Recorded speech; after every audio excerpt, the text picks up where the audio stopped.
हमारे चैनल को सब्सक्राइब करें और बेल आइकन दबाएं। हाय, मैं हूं शिवाजी साटम और आप मुझे एसीपी प्रद्युमन के नाम से जानते हैं। For more episodes of CID, subscribe to Liv Crime and hit the bell icon.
ये कहानी यहीं खत्म। अब कभी किसी को कुछ पता नहीं चलेगा।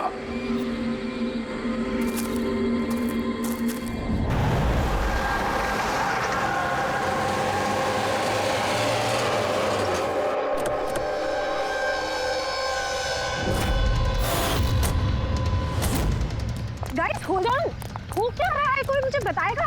You guys don't understand. You know ना सिचुएशन क्या चल रही है। पापा और भाई दोनों फोन नहीं उठा रहे। पापा, रे, प्लीज दरवाजा खोलो। करण देखो ना, कोई दरवाजा ही नहीं खोल रहा है। पापा, मिथुन काका, रे, मिथुन काका। Oh my God, रे, oh my bro. He's no more.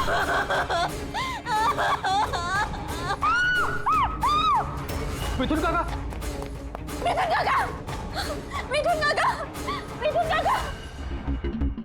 बेहोश। पापा।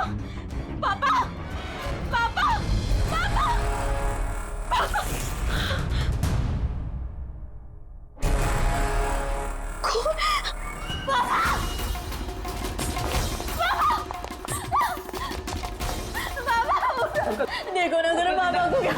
शीतल अंकल सीधा। प्लीज जल्दी डॉक्टर को बुलाओ करो। काम करने जाओ। आरा। Uncle don't. एम्बुलेंस को कॉल करो अर्जेंट। शीतल, जब तुम वहां खंडाला में थी तब ये सब हुआ? हाँ जी सर, एक्चुअली वहाँ हमारी प्रॉपर्टी को लेके कुछ प्रॉब्लम्स चल रही थी, इसीलिए मैं और करण वहाँ गए थे। करण? जी, ही इज माय लॉयर। अच्छा। सर वो लैंड शीतल के नाम पे थी, इसलिए उसे वहाँ होना ही था। यस सर, बहुत इंपॉर्टेंट मीटिंग थी। आप? शीज तारा, माय असिस्टेंट। हाँ तो शीतल, जब तुम खंडाला में जा रही थी तब घर पर सिर्फ तुम्हारे पिताजी कल्याण जी और तुम्हारा भाई रे और ये मिथुन था, है ना? हाँ सर, एक्चुअली करीब 8 साल पहले एक एक्सीडेंट हुआ था जिसमें पापा की आईसाइट चली गई। पापा देख नहीं सकते और मिथुन काका उनका अकेले ध्यान नहीं रख पाएंगे, इसलिए रे वो यहीं रुक गया। मुझे उन दोनों को अकेले छोड़ना ही नहीं चाहिए था।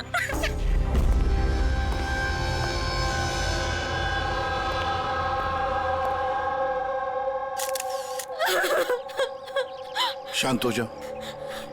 एक बात बताओ शीतल, अब तुम कह रही थी कि उनको अकेली छोड़कर जाना ही नहीं चाहिए था। क्यों? ऐसे क्यों लगा तुम्हें? क्या तुम्हें डर था कि उनकी दोनों की जान को खतरा है?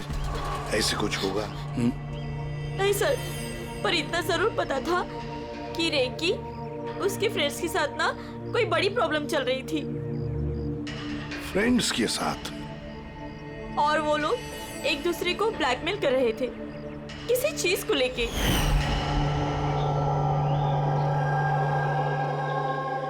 तू ऐसा हम लोग के साथ कैसे कर सकता है? एक बार फिर से सोच ले रे। अगर यही तेरा फाइनल डिसीजन है तो जानता है कि क्या होगा। I don't care. मैं तो सिर्फ सही टाइम का वेट कर रहा हूँ। पर अगर किसी को कुछ पता चल गया तो?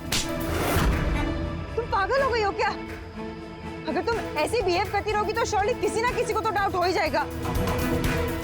गाइस, अगर हम कंट्रोल में हैं तो वी आर सेफ।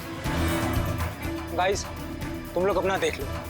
मुझे ऑनेस्टली नहीं पता है कि मैं क्या करने वाला हूँ।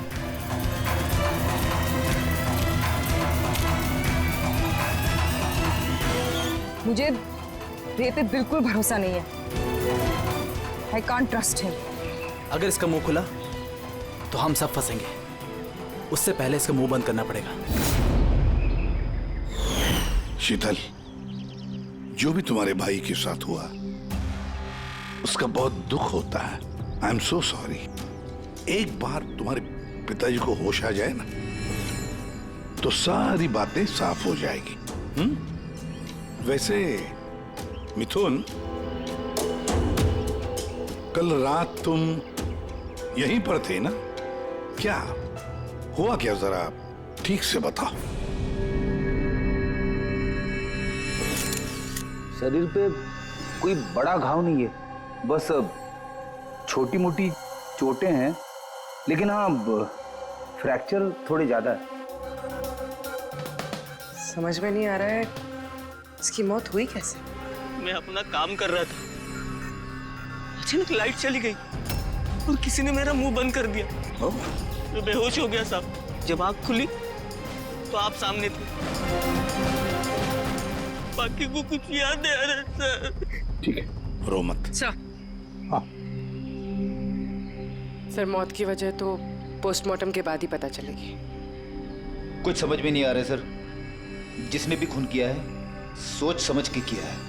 बड़ा ही चालाक है खूनी। एक काम करते हैं, इस घर को फिर से अच्छी तरह से चेक करते हैं।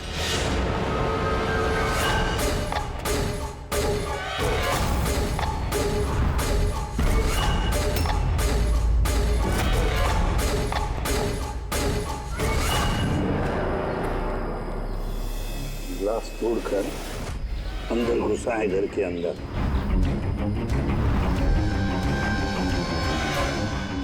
ये देखो, खून लगा है उसका अंदर घुसते वक्त या भाग जाते वक्त।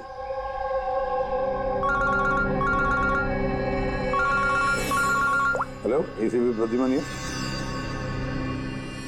अच्छा, कल्याण जी को होश आ गया?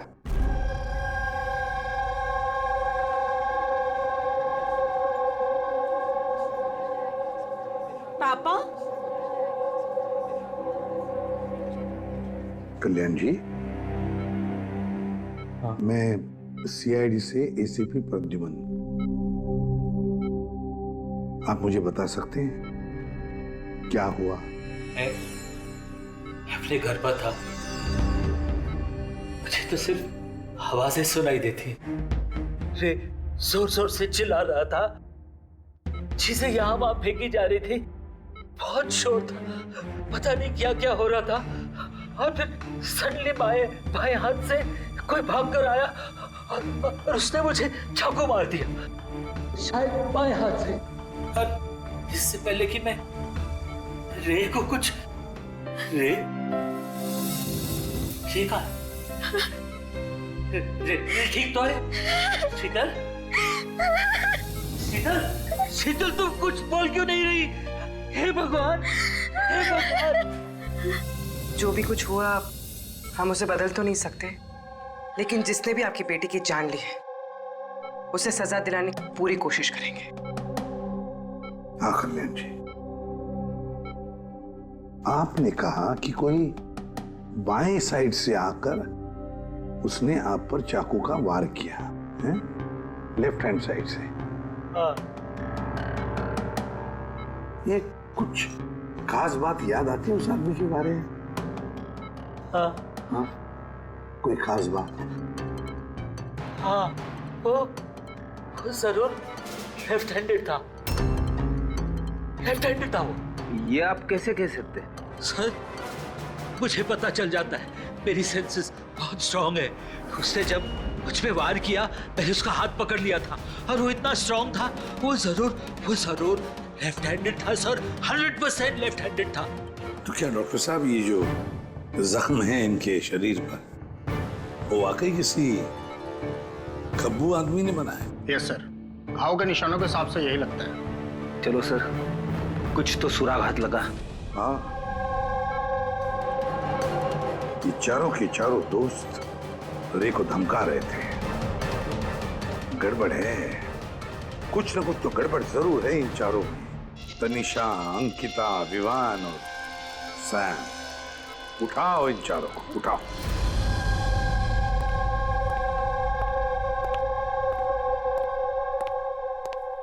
नमस्ते सर। आप? मैं सैम का फादर हूँ। पिछले 2 हफ्तों से सैम से मेरी कोई बातचीत नहीं हुई। अब मैं आपको कैसे बताऊं कि वो कहाँ पर है। मैंने उसको कई बार फोन किया, लेकिन उसका फोन ही नहीं लग रहा। मैं तनिषा की माँ। अब उससे फोन करके मैं क्या पूछूं?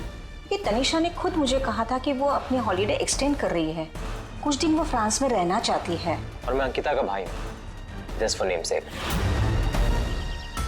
सर, डैड को बातों में फंसाकर 80% प्रॉपर्टी उसने अपने नाम पर कर ली। मैं क्यों फिक्र करूं सर उसके बारे में? सर, मैं अंकिता के बारे में कुछ नहीं जानता।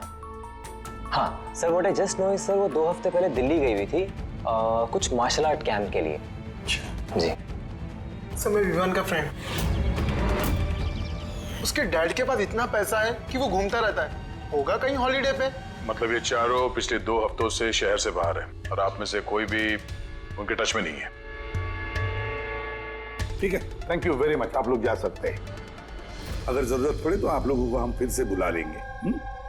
Thank you. जरा 1 मिनट, क्या आप बता सकते हैं कि सैम, तनिषा, विवान और अंकिता, इन चारों में से कोई लेफ्ट हैंडेड है, खब्बू है? हाँ सर, मेरा बेटा सैम लेफ्टी है। अच्छा। क्यों सर? नहीं, ऐसे ही, ऐसे। हाँ, आप लोग जा सकते हैं। Thank you.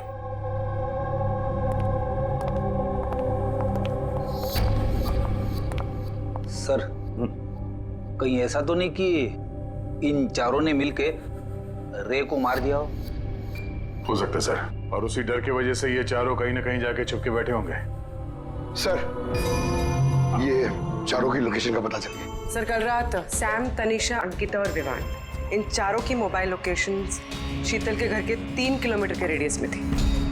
Sam, Tanisha, Ankita, Vivaan, रे, उन पांचों में कोई एक राज छुपा हुआ है। कोई ऐसा राज जो वो पांचों किसी को बताना नहीं चाहते थे। वो राज अपने पास ही रखना चाहते थे। हो सकता है ये रे कमजोर पड़ गया हो, बस तो राज किसी को पता ना चले। रे किसी को ना बताए, इसलिए रे को खत्म कर दिया। ये पता करना होगा सर कि वो कौन सा राज था जिसकी वजह से रे की जान चली गई। सर, एक बात समझ में नहीं आ रही है, ये चारों फरार क्यों हो गए? इन्हें तो खून करते हुए किसी ने देखा ही नहीं। एग्जैक्टली, लाइट चली गई थी सर, और वो कल्याण जी देख नहीं सकते थे और नौकर मिथुन बेहोश पड़ा था, तो वहां से भागकर कोई शक अपने ऊपर ओढ़ के क्यों लेगा? सर, पता नहीं क्यों ऐसा लगता है कुछ मिसिंग है।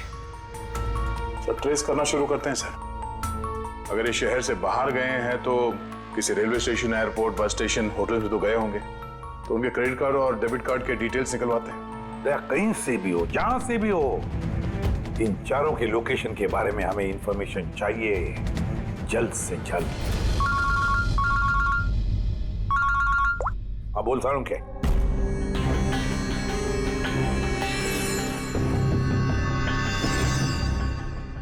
यार सारुण के तूने इस कंकाल पे ये रेड मार्क्स क्यों किए? बस ये समझाने के लिए कि इस रे की हड्डियों का कैसे चूरा बनाया गया। ये देखो,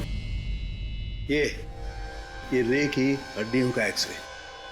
इस रे पर बहुत जबरदस्त ताकत के साथ वार किया गया। एक झटके में इसकी गर्दन की हड्डी टूट गई। बस एक बार तो इसके रिब केज पर इतना जबरदस्त किया गया है कि एक ही झटके में इसके रिब केज की बाईं हड्डियां 12 की 12 पसलियां एक साथ एक झटके में टूट गई। और वो भी कमाल की बात यह है कि एक ही सिमेट्री में। एक झटके में 12 पसलियां? नतीजा हार्ट का रुक जाना, हार्ट ब्लॉक। इसके हार्ट पर जबरदस्त प्रेशर पड़ा। कमाल की बात यह है बॉस कि जितनी ताकत के साथ इस पर वार किया गया है, इतनी ताकत हाथों से या किसी भी हथियार से पैदा नहीं की जा सकती। इसे देख करके तो ऐसा लगता है जैसे खूनी जानता था बॉस, खूनी जानता था कि किस पॉइंट पर वार किया जाए कि एक ही झटके में सारी की सारी पसलियां एक साथ टूट जाए एक सिमेट्री में। हाथों से कोई इतना फोर्स तो पैदा नहीं कर सकता। हाँ कर सकता है अगर कोई मार्शल आर्ट्स का जानकार हो तो। जैसे कुंग-फू, कराटे, ताइक्वांडो, इन सब में खास किस्म के मूव्स होते हैं जिससे इतना फोर्स पैदा किया जा सकता है। ये हो सकता है बस। अभी अटैक उसी ने किया जिसे मार्शल आर्ट्स की जानकारी है, जैसे आर्मी बैकग्राउंड का कोई। Martial arts? वो लड़की भी तो गई है ना दिल्ली में मार्शल आर्ट्स का कैंप अटेंड करने के लिए। क्या नाम है उस लड़की का? अंकिता। अंकिता के भाई ने तो हमें ये बताया। Sir what I just know sir, वो 2 हफ्ते पहले दिल्ली गई हुई थी कुछ मार्शल आर्ट कैंप के लिए।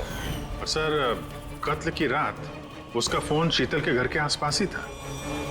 उसी ने किया होगा। सैम के साथ मिलके।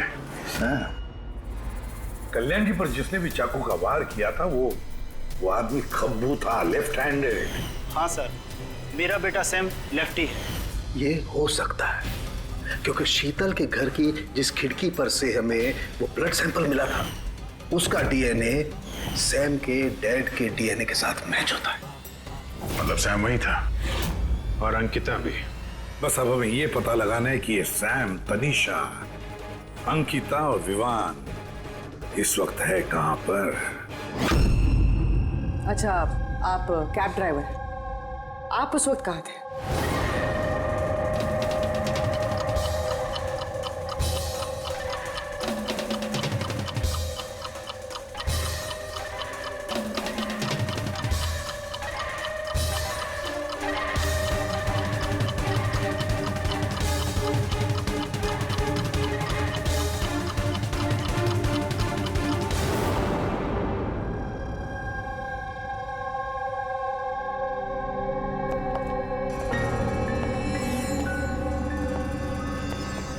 क्या हुआ? सर, सैम एक टूरिस्ट टैक्सी लेकर पूना चला गया। टैक्सी ने जहाँ उसे ड्रॉप किया उसका एड्रेस थोड़ी देर में मिल जाएगा। सर पिछले 24 घंटे में ये तनीषा ने पंचगनी में अपना एटीएम कार्ड 3 बार यूज किया सर। ये अंकिता तो बड़ी अजीब है। दिसंबर 2017 में इसने बोरिवली के ज्वाला डी मार्केट से 5 सिम कार्ड खरीदे थे। हाँ सर, ये वही जगह है जहाँ पे यूज सिम कार्ड मिलते हैं। और सर ये सब के सब 10 दिसंबर 2017 को महाबलेश्वर गए थे और 14 दिसंबर को लौटे। सर इन्हें लग रहा था कि इन्हें कोई पकड़ेगा नहीं, लेकिन इनसे एक गलती हो गई। ये जो अंकिता है सर, इसने जो सिम कार्ड्स लिए थे उसकी लोकेशन हमें महाबलेश्वर से 15 किलोमीटर आगे हाउस होल्ड में मिली। हाँ, brilliant job, absolutely brilliant job. बस अब नाउ नो वेस्टिंग टाइम, हम टीम बनाते हैं और काम शुरू करते हैं। लेकिन सर 5 सिम कार्ड, वो भी यूज्ड, कर क्या रहे हैं ये लोग? जो भी कर रहे हैं करने दो, पर पछताएंगे जरूर, बहुत पछताएंगे।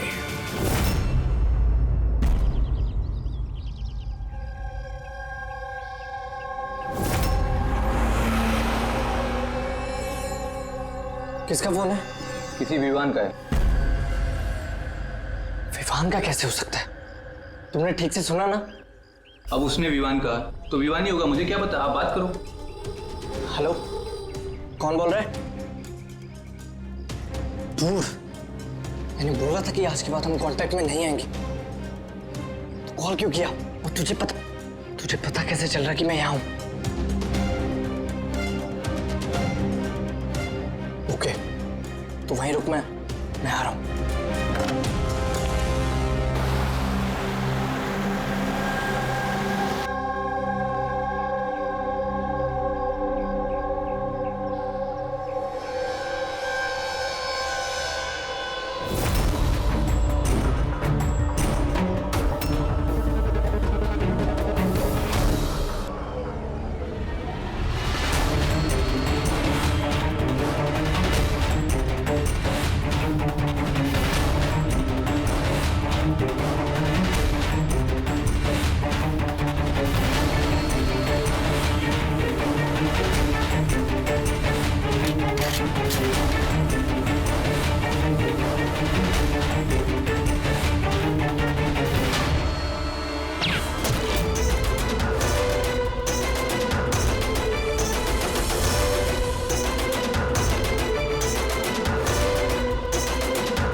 बीच रास्ते इसकी बॉडी मिली है सर। किसी ने दिन दहाड़े भरे मार्केट में गोली मारी है। लॉन्ग डिस्टेंस शॉट था, ऑब्वियसली स्नाइपर होगा। स्नाइपर लॉन्ग डिस्टेंस से गोली चलाई, मतलब किसी को पता भी नहीं चला होगा कि गोली चली कहां से और फिर गोली चलाई किसने। Anyway, thank you very much. जी सर। सर हम लोग तनीषा तक पहुंचने ही वाले थे कि किसी ने इसे भी मार दिया। वही तो सर, ये इत्तेफाक तो नहीं हो सकता सर।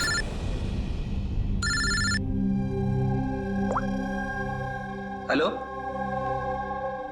क्या? ठीक है। क्या हुआ? सर, पुणे पुलिस स्टेशन से फोन था, किसी ने सैम को मार दिया। What? Oh my God. Sir, वो जिस लॉज में रुका था उसी लॉज के पास। सर, ये जरूर विवान और अंकिता का ही काम है। ये कोई सीक्रेट है जिसे छुपाने के चक्कर में ये लोग आपस में एक दूसरे का खून कर रहे हैं। अपनी जो भी है उसे पता कैसे चलता है कि हम किसके पास जाने वाले हैं? 4 में से 2 बच गए हैं, विवान और अंकिता।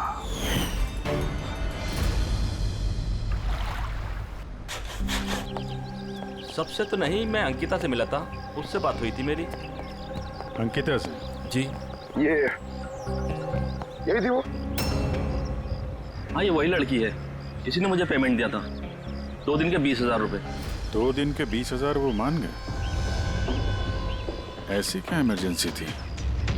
अच्छा, उन 2 दिनों में आपने उनसे या उनके ग्रुप के बाकी लोगों से मिले थे? नहीं सर, मैं किसी से नहीं मिला। मैंने तो उस लड़की को ऑफर किया था कि हमारे पास कुक और क्लीनर दोनों हैं, लेकिन उस लड़की ने मना कर दिया कि मुझे कोई हेल्प नहीं चाहिए। और उसने कहा कि आप 2 दिन के बाद आइए, जब हम यहाँ से चले जाएं। और 2 दिन के बाद जब मैं वापस आया तो यहाँ सब कुछ वैसा का वैसा ही था, कोई गंदगी नहीं, कोई कचरा नहीं, सब साफ सुथरा था एकदम। अच्छा, उसके बाद आपने ये जगह किसी और को दी? नहीं सर, हमें जगह का रिनोवेशन कराना था, इसके लिए हमने जगह बंद कर दी थी। आपके क्लीनर को जरा बुलाइए, उससे कुछ बातचीत करना चाहते हैं। मैं भेजता हूँ। बिना क्लीनर और बिना कुक के 2 दिन यहाँ पे रहे, कुछ ना कुछ तो खिचड़ी पकी रही थी यहाँ पे। ये कॉटेज की सफाई तुम्हें करते हो? जी सर। चलो।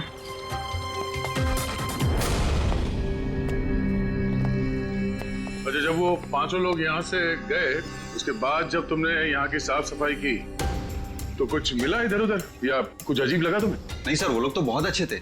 जाने से पहले पूरी जगह को एकदम चकाचक साफ करके गए। पता नहीं कौन सा साबुन, क्या डिटर्जेंट यूज किया, पूरा घर चमका दिया था। संजय, वाह, हाँ, सफाई हो रही है।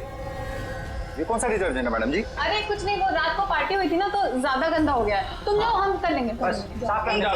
एक मिनट। ये लो, ये लेके जाओ। हाँ, जाओ।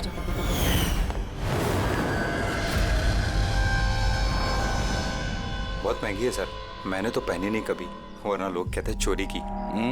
महंगी तो है, पर फिलहाल ये महंगी घड़ी हमारे पास रहेगी। जी सर। आइए, आप लोग आइए।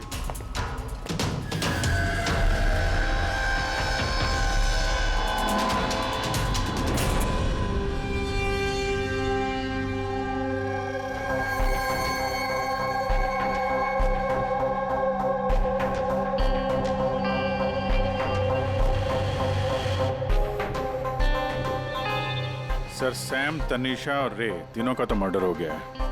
अब बचे विवान और अंकिता। खूनी इन दोनों में से ही कोई हो सकता है। ये विवान ही होगा, उसी ने सैम को फोन करके लॉज के बाहर बुलाया था।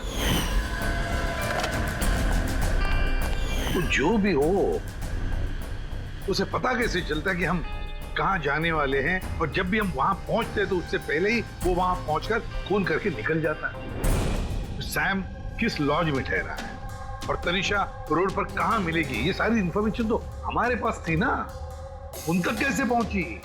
सर शायद वो लोग एक दूसरे के कांटेक्ट में हो। नहीं पूर्वी, बिल्कुल नहीं, क्योंकि लॉज के मालिक ने बताया कि सैम को जब विवान का फोन आया तो सैम को झटका लग गया। मैंने बोला था कि आज के बाद हम कांटेक्ट में नहीं आएंगे। कॉल क्यों किया? बॉस, क्राइम सीन पर ये जो शोपीस मिला है, इस पर ऑक्सीजन प्रोड्यूसिंग डिटर्जेंट मिला है। इसे ऑक्सीजन प्रोड्यूसिंग डिटर्जेंट से साफ किया गया है। ये क्या है? रेडी एक ऐसा डिटर्जेंट होता है जिससे सारे के सारे एविडेंस एकदम साफ किए जा सकते हैं, खून के निशान तक। हमें कोई डीएनए नहीं मिल सकता। मतलब सर, ये हॉलिडे होम में खून हुआ था? एग्जैक्टली। और हाँ, ये घड़ी, इस पर अलग अलग लोगों की उंगलियों के निशान तो हैं ही, साथ ही इस पे मुझे किसी का डीएनए भी मिला है। तो शायद रे इसी खून का पर्दाफाश करने वाला होगा। पूर्व एक काम करो, ब्यूरो में जाओ, खून की रिपोर्ट्स चेक करो, मिसिंग पर्संस की रिपोर्ट्स चेक करो, देखो किसी भी रिपोर्ट में इस घड़ी का जिक्र किया है क्या। यार, इन 5 में से बचे हैं 2, विवान और अंकिता। अगर खूनी विवान या अंकिता को कांटेक्ट करना चाहे तो फिर वो जो 5 यूज्ड सिम कार्ड्स है ना, वो इनके पास होंगे। उन्हीं में से किसी नंबर पर वो फोन करेगा, है ना? वो नंबर ट्रैक करते हैं। सर, तनीषा का खून हुआ पंचगनी में, सैम का खून हुआ पुणे में। दोनों जगहें 100 किलोमीटर दूर, जबकि खून हुए सेम टाइम पे। और एक ही टाइम पे कोई 2 जगहों पे कैसे हो सकता है सर? कोई तो है जो इस प्लान में शामिल है। मान लिया गया कि कोई और है इस खूनी के साथ। एक बार ये विवान और अंकिता हमारे पंजे में आ जाए ना, तब सारे सवालों का जवाब मिल जाएगा। एक काम करो अभिजीत, साइबर डिवीजन से एक हैकर को बुला दो।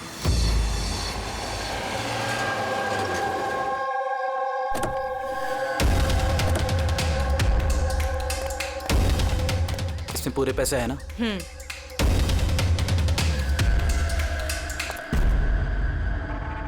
एक मिसिंग रिपोर्ट तो दर्ज हुई है जिसमें इस घड़ी के बारे में लिखा हुआ है। कोई रणधीर कुमार नाम का एनआरआई था। कब फाइल हुई थी ये रिपोर्ट? 6 दिसंबर 2017। कोई करण जोशी ने फाइल की थी। जी ये देखिए।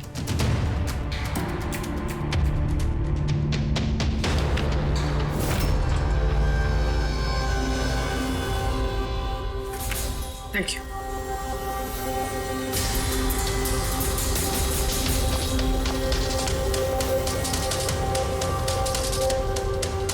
कहीं उन लोगों ने इस रणधीर को तो नहीं मार डाला?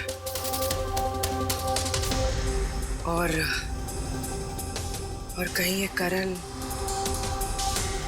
रणधीर की मौत का बदला तो नहीं ले रहा? करण? जी, ही इज माय लॉयर।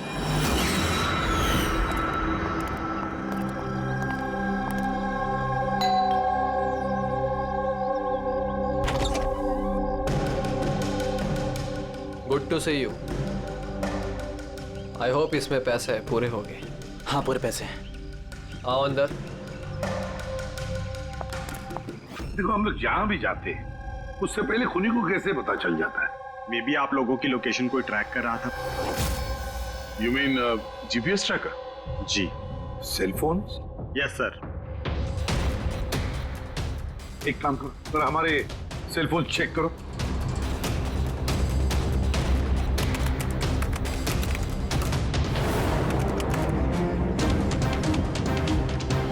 तुमने पैसे मांगे थे, हम लेकर आए हैं। अब वो एविडेंस दो और सब खत्म करो। खत्म करूं? जैसे तुम लोगों ने रणधीर को खत्म किया था। करण, हमें सबूत दो। देता हूं, लेकिन उससे पहले मैं तुम्हें किसी से मिलाना चाहता हूं। कौन? बुलाता हूं।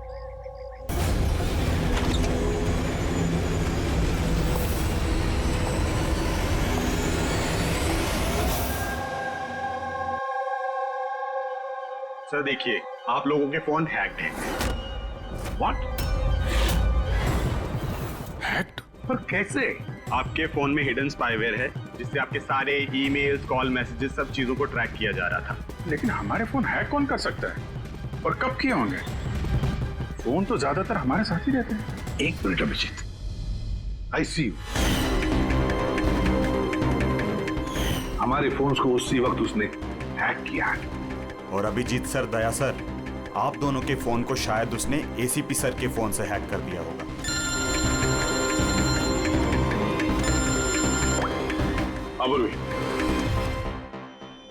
करण, मरने वाले से रिलेटेड है?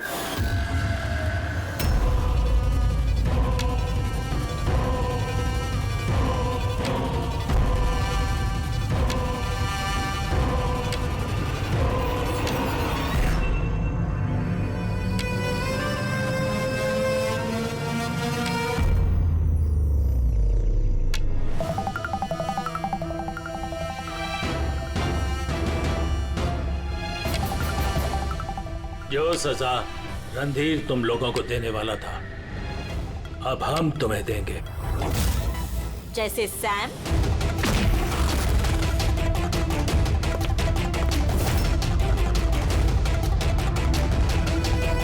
तनिषा और रे को दी।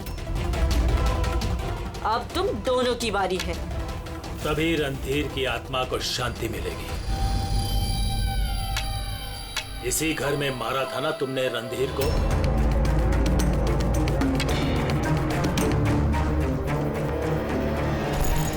करण, तुमने हमें फंसाया है ना? हाँ?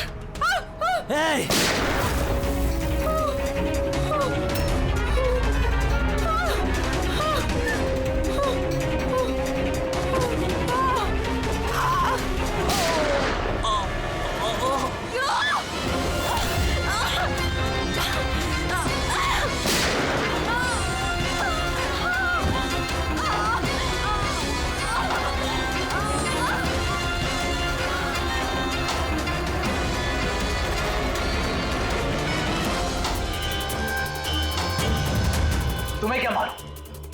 तुम तो देख भी नहीं सकते, पर मानना तो पड़ेगा। बस यही प्रॉब्लम है आजकल के तुम जैसे नौजवानों की। बहुत जल्दी होती है तुम जैसे आजकल के नौजवानों को किसी भी नतीजे पे पहुंचने के लिए। ये पकड़ो।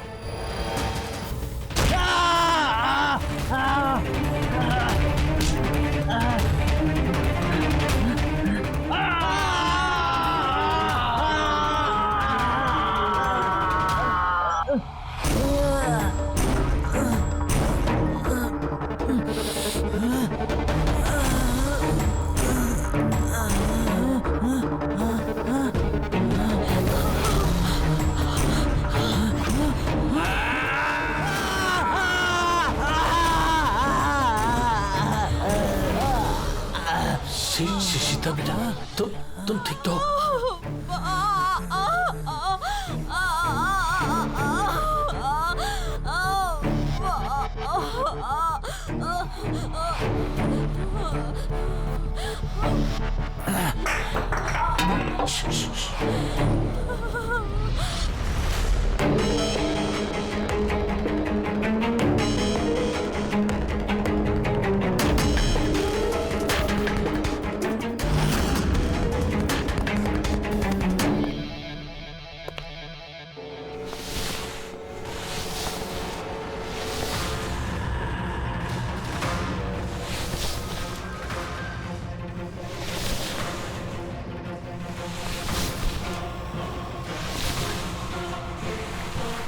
बरसों से मैं स्पेशल फोर्सेस में था। दुश्मनों को तो मैं चुटकी भर में सूंघ कर निकाल देता था। फिर तुम तो बच्चे हो।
कल्याण जी रुक जाओ, छोड़ो उसको। मैं तो अंधा हूं ऑफिसर, लेकिन आप देखकर बताइए कि मैंने उसका सारा शरीर बेकार कर दिया है या नहीं, या तू एक और।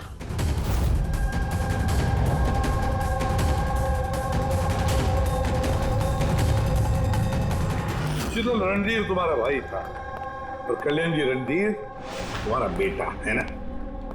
और ये सब करने के लिए तुमने सीआईडी का इस्तेमाल किया, क्यों? सही समझा आपने। रणधीर शीतल का भाई था और मेरा बेटा। यानी रे का भाई? नहीं, रे मेरा बेटा नहीं था, उसे तो सिर्फ मैंने इस्तेमाल किया था। हमें गुमराह करने के लिए, ताकि हम विवान, अंकिता और सैम तनीषा के पीछे लग जाएं। और उन्हें सजा दिलवाए ताकि आपका बदला पूरा हो सके। हम उसे मारना नहीं चाहते थे। रणधीर एक्सचेंज प्रोग्राम का स्टूडेंट था, एकदम सीधा लेकिन बहुत पैसे वाला। अंकिता हमेशा से ही एक हाई फाई लाइफ जीना चाहती थी। उसी ने ये प्लान बनाया और रणधीर को किडनैप करके उससे पैसे मांगने। कितना रैंसम मांगा था तुम लोगों ने? 5 करोड़। फिर भी मार दिया तुमने उसे। रणधीर भाग रहा था, अंकिता को गुस्सा आया और उस 1 सेकंड के नॉनसेंसपन में उसने उसे मार दिया। और हम सब घबरा गए, कुछ समझ नहीं आई कि क्या करें। तो उसकी बॉडी लेकर हमने लेक में डाल दिया।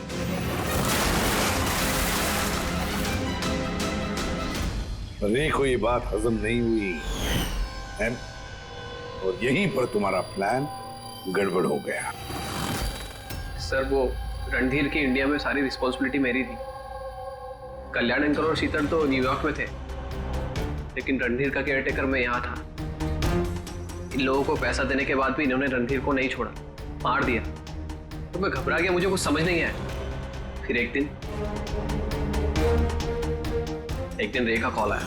मुझे बिलीव नहीं हो रहा है कि हमने उसको। I'm sorry uncle. कुछ नहीं होगा तुम्हें, तुम सिर्फ हमें बता दो कि बाकी के दोस्त लोग कहाँ हैं। अंकल वो सब बाहर चले गए जब तक कि रणधीर का केस सॉल्व नहीं हो जाएगा ना। अंकल वो वापस नहीं आएंगे। कहाँ है वो? मुझे उस बारे में कुछ भी नहीं पता। रे तो हमारे पास था ही, बस उन चारों को पकड़ना था। और ये काम हम अकेले नहीं कर सकते थे। तो इसीलिए तुमने हमारा इस्तेमाल किया, क्यों? रे से सारी इंफॉर्मेशन निकालने के बाद तुम लोगों ने उसे एक दर्दनाक मौत दी, ताकि हम लोग वो केस इन्वेस्टिगेट करें और ये सारी कहानी निकल के सामने आए। साथ में हमें सारे एविडेंसेस दे दिए, उन चारों के मोबाइल नंबर्स और सैम जिस पैथोलॉजी लैब में काम करता था वहां से उसके ब्लड सैंपल मंगवा लिया। हम सबके फोन्स हैक किए। काफी अच्छी प्लानिंग थी। लेकिन एक बात भूल गए तुम, सजा देने का काम तुम्हारा नहीं, कानून का है। रणधीर की मौत का बदला तो तुमने ले लिया, लेकिन सजा अपने आप को दी है, अपने आप को। For more updates, subscribe to our channel, click the show links and enjoy watching the videos.